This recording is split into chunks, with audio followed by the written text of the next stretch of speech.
Buenas, buenas, ¿qué tal? Bienvenidos sean ustedes a una nueva inmersión profunda. Hoy vamos a meternos en la fascinante relación entre la historia y la psiquiatría. Así es. Y para esto, nos guiaremos por la obra de Jacques Hortman. Vamos a ir descubriendo cómo las ideas y la práctica psiquiátrica se han entrelazado con los cambios en la sociedad a lo largo del tiempo. Exactamente. También vamos a ahondar en la epistemología, o sea, cómo se genera y valida el conocimiento en la psiquiatría y en la historia. Dos campos que, curiosamente, comparten bastante en ese sentido. Sí, tienen mucho en común. Y no podemos olvidar la importancia de la narrativa en la atención de la salud mental. Nuestro objetivo hoy es entender cómo esa mirada histórica a la psiquiatría puede revelarnos cosas valiosas. ¿Qué te parece? Me parece perfecto. Y para comenzar esta inmersión, permítame hacerle una pregunta a usted, querido escucha. ¿Sabía usted que, a diferencia de otras áreas de la medicina, la psiquiatría no siempre avanza a medida que aumenta el conocimiento científico, sino que refleja las transformaciones de la sociedad? Esto es muy interesante. De hecho, la psiquiatría, siendo la primera especialidad médica, nos da una perspectiva única de cómo ha ido cambiando nuestra comprensión de la mente. Horstman nos recuerda que desde principios del siglo XIX, con figuras como Philip Pinel, hubo un cambio importantísimo. Claro. Se dejó de ver a los locos como poseídos por el demonio como bestias. Ya. Se empezó a reconocer que había un atisbo de razón en ellos, una lógica en su delirio. La liberación de las cadenas en los hospitales Bicêtre y la Salpêtrière fue un acto simbólico, pero también real. Sin duda. Marcó un alejamiento de las ideas oscuras del pasado. Es que lo fascinante de esa liberación es que no fue solo física, sino también ideológica. Como señalan los investigadores Gladys Swain y Marcel Gauchet, que estudiaron las bases ideológicas de los asilos, se buscaba que fueran espacios para aprender la ciudadanía a través del tratamiento moral. Un tratamiento centrado en la psique, en lo psicológico. Imagínese la paradoja. Se buscaba restaurar la razón, la disciplina, pero dentro de una relación de poder que era desigual. Es cierto. Y de esa tensión nacen las tres paradojas que Horstman destaca. Primero, medicina sin lesiones.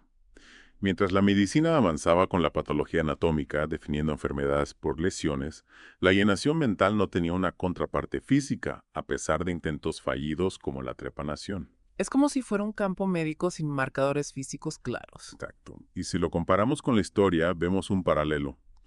A veces se buscan causas únicas para los eventos históricos, cuando en realidad la cosa es mucho más compleja. Mucho más compleja. La segunda paradoja es la libertad dentro de la restricción. El asilo era un espacio para que la locura se expresara libremente para observar todas sus formas. Pero el fin último era suprimir esas expresiones, imponer la razón. O sea, libertad para observar, pero con el objetivo de eliminar la enfermedad. Es una paradoja que nos hace pensar sobre cómo las instituciones, incluso con buenas intenciones, pueden volverse mecanismos de control social. Ya veo. La línea entre la expresión individual y la conformidad social es siempre delicada. Y la tercera paradoja es la social. Desde el principio, la psiquiatría tenía una doble función: proteger a los individuos vulnerables por su mente y, al mismo tiempo, mantener el orden público. La ley de 1838, impulsada por la burguesía durante el reinado de Luis Felipe, formalizó esta doble exigencia.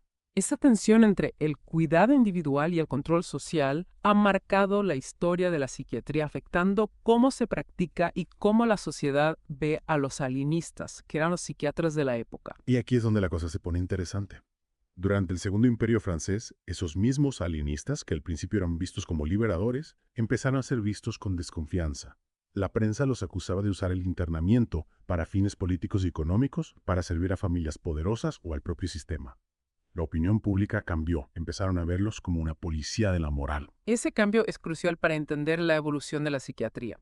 Nos muestra cómo esta disciplina, al estar tan ligada a lo social y político, es vulnerable a cómo se la usa en cada momento. Y las condiciones dentro de los asilos empeoraron mucho en el siglo XIX. Sí. Los métodos, aunque seguían llamándose tratamiento moral, se volvieron prácticas de custodia, con la hidroterapia y las camisas de fuerza. La esperanza de curar se desvaneció y surgió la idea pesimista de la degeneración. Se hacían autopsias inútiles y se clasificaban las enfermedades mentales solo por sus síntomas, sin buscar causas. Fue una época oscura donde la falta de conocimiento biológico llevó a un estancamiento. Los intentos de reforma, como los de Monby y Marandon de Montiel, que buscaban alternativas al asilo y el diálogo con el paciente, fueron efímeros. Tras la Comuna de París, la psiquiatría, compitiendo con la neurología que surgía, se enfocó más en el orden público. El miedo a la clase trabajadora, a los socialistas y a los artistas, vistos como degenerados, hizo que la psiquiatría encontrara apoyo en escritores reaccionarios que querían usarla para control social. Es un ejemplo claro de cómo el miedo y la ideología pueden moldear la forma en que se entiende la enfermedad mental. Se usa la psiquiatría para controlar y marginar a los que se ven como diferentes. Y en ese contexto aparece Sigmund Freud, en la Viena del Imperio Austrohúngaro, un lugar vibrante cultural y científicamente. Freud se presentó como el creador de una nueva ciencia, el psicoanálisis, que según él revolucionaría la comprensión del ser humano. Aunque Freud decía inspirarse en los clásicos, es probable que estuviera influenciado por los movimientos artísticos, literarios y filosóficos de su época, así como por el impacto de la Primera Guerra Mundial. Es fascinante cómo las grandes mentes surgen en momentos de crisis. Freud, al explorar lo más oscuro del ser humano, conectó con el espíritu de la época. En Francia, ese espíritu se vio en el surrealismo, con figuras como Desnos, Frenkel, Artaud y Breton, que cuestionaban la razón e incluso llamaban a matar a los psiquiatras. Paralelamente, en Francia surge la evolución psiquiátrica, que buscaba nuevas formas de abordar los trastornos mentales, con influencias de la fenomenología y el psicoanálisis. En Estados Unidos, Adolf Meyer criticaba la reducción de las causas de las enfermedades mentales a un solo factor biológico. Y Clifford Beers fundó el Comité Nacional de Higiene Mental para promover políticas de atención y prevención. Estas iniciativas reflejan la insatisfacción con el modelo asilar y la búsqueda de enfoques más integrales y centrados en la persona. Se reconoce que la enfermedad mental es compleja y multifactorial. Edouard Toulouse, influenciado por estas ideas, abrió la primera unidad psiquiátrica gratuita en el Hospital de Sainte-Anne e impulsó una liga de higiene mental. Bajo el gobierno del Frente Popular, los asilos se renombraron hospitales psiquiátricos y se expandieron los servicios. Pero entre guerras surgieron tratamientos controvertidos como las terapias de choque y la psicocirugía. Esos tratamientos, aunque hoy los vemos con recelo, reflejan la desesperación por encontrar soluciones más allá de la contención física. La Segunda Guerra Mundial fue devastadora para los pacientes psiquiátricos franceses, con 40.000 muertes por hambre y las terribles condiciones de los hospitales. Tras la guerra, la comparación entre los campos de concentración y los asilos impulsó reformas. La Unión de Médicos de Hospitales Psiquiátricos retomó las ideas de Toulouse. La experiencia de Saint-Alban con Valvet, Bonafé, Chaurán y Tosquelles fue clave. Se enfatizó la libre expresión y la democratización. El experimento de Saint-Alban fue revolucionario. Reconoció que la propia institución podía estar enferma y que la terapia debía dirigirse también al sistema. De ahí surge la psicoterapia institucional, con Daumeson y Koechlin, que incorporó el psicoanálisis, la dinámica de grupos, el psicodrama y la crítica marxista. 3 factores aceleraron el cambio: la seguridad social francesa, que cubrió los hospitales psiquiátricos, los psicofármacos en los 50, que facilitaron el diálogo, y la expansión del psicoanálisis, que promovió la escucha del paciente. La seguridad social dio recursos, los psicofármacos abrieron posibilidades para la terapia, y el psicoanálisis impulsó una nueva forma de tratamiento moral basado en la escucha y la empatía. En los 70 se implementó la sectorización, buscando una atención más comunitaria. Mayo del 68 también impactó, separando neurología y psiquiatría, creando un nuevo currículo y atrayendo a jóvenes interesados en el cambio social. Mayo del 68, con su cuestionamiento radical de lo establecido, tuvo un impacto profundo en la psiquiatría. Atrajo a una nueva generación que buscaba romper con los modelos tradicionales y explorar enfoques más humanos e innovadores. La psiquiatría se expandió, yendo más allá de la locura. Se atendió el trauma, la depresión, se crearon servicios para niños y adolescentes, se amplió la atención geriátrica y se enfatizó la prevención. Se colaboró con servicios sociales, escuelas y centros materno-infantiles, y surgieron estructuras semiresidenciales y ambulatorias. Surgieron organizaciones sin fines de lucro inspiradas en la antipsiquiatría británica de Cooper y en modelos como Summerhill, buscando alternativas al modelo médico. Artaud y Laing se volvieron íconos. El psicoanálisis lacaniano y la sistémica americana influyeron en la comprensión de la psicosis infantil, aunque con visiones a veces controvertidas sobre la familia. En Italia, Basaglia, con apoyo de la izquierda, impulsó una reforma radical, cuestionó las instituciones, cerró hospitales psiquiátricos y promovió la integración comunitaria, atendiendo a necesidades básicas y la participación social. El trabajo de Basaglia fue un hito en la lucha por los derechos de las personas con enfermedad mental. Enfatizó la alienación social como factor clave y abogó por una atención basada en la inclusión social, la rehabilitación comunitaria y el respeto a la dignidad y la autonomía. En Francia, la izquierda en el poder en 1981 impulsó reformas, incluyendo la unificación presupuestaria, aunque el proyecto de una institución pública única fracasó. La ley de 1838 se modificó poco y la ley de 1990, paradójicamente, aumentó las hospitalizaciones forzosas, hasta la reforma de 2011 que la sometió a la justicia. Refleja las tensiones entre visiones sobre la atención, oscilando entre lo hospitalario y lo comunitario, y la dificultad de cambiar leyes arraigadas. Pero la crisis económica, la inseguridad, los cambios demográficos, la violencia urbana, el terrorismo y el desempleo generaron un ambiente menos tolerante. La influencia neoliberal impulsó el desemestre y sus revisiones, que se volvieron más reduccionistas y organicistas, como Kraepelin. La influencia neoliberal trajo una visión biologicista y clasificatoria, con énfasis en el diagnóstico y la farmacología, a veces en detrimento de lo psicodinámico y lo social. A pesar de los avances en neurociencias y neuroimagen, con poco impacto real en los tratamientos, las farmacéuticas anunciaron el fin del psicoanálisis y la solución al problema mente-cuerpo. Hay una regresión, con menos recursos, protocolización, burocracia, miedo al riesgo y lógica gerencial. La regresión se ve en la reducción del espacio para la psicopatología, la demanda de resultados rápidos y la influencia de foros en línea, que a veces generan desconfianza y difunden información dudosa. La psiquiatría puede quedar reducida al control social. Esa historia cíclica nos muestra la dependencia de la psiquiatría del contexto social y la importancia de la participación ciudadana. La psiquiatría medicina de la mente nos recuerda que la mente del psiquiatra sigue siendo su herramienta principal más allá de los fármacos. Exactamente. La gente busca al psiquiatra para hablar, para comprenderse, usando estrategias psicológicas. Lo psicológico no es espiritualismo, sino una anticipación de explicaciones biológicas futuras. La psiquiatría, a diferencia de otras ramas de la medicina, ha estado más ligada a las ciencias humanas. El elementalismo reduccionista, criticado por Meyer y que ahora resurge, no sirve para entender la complejidad de la mente. Los grandes presupuestos para investigación genética o celular en trastornos mentales quizás no sean más útiles que las disecciones cerebrales del pasado. Y si vemos la epistemología de la historia, ambas disciplinas tienen tensiones entre lo cientificista y lo concreto, renunciando a las grandes teorías. Como decía Paul Bene, la psiquiatría tiene más que ganar acercándose a las ciencias humanas y la historia que a la neurobiología. Aristóteles distinguía lo celeste con leyes universales de lo sublunar, el reino del azar y lo singular. La historia, tanto individual como colectiva, es una sucesión de eventos a menudo aleatorios. La psiquiatría, como la historia, está en el mundo sublunar, donde lo singular cobra sentido a través de las narrativas que construimos, transformando la sucesión en causalidad. Ni la historia ni la psiquiatría establecen leyes universales. La causalidad en ambas es retrodictiva. Se construye una narrativa tras el hecho.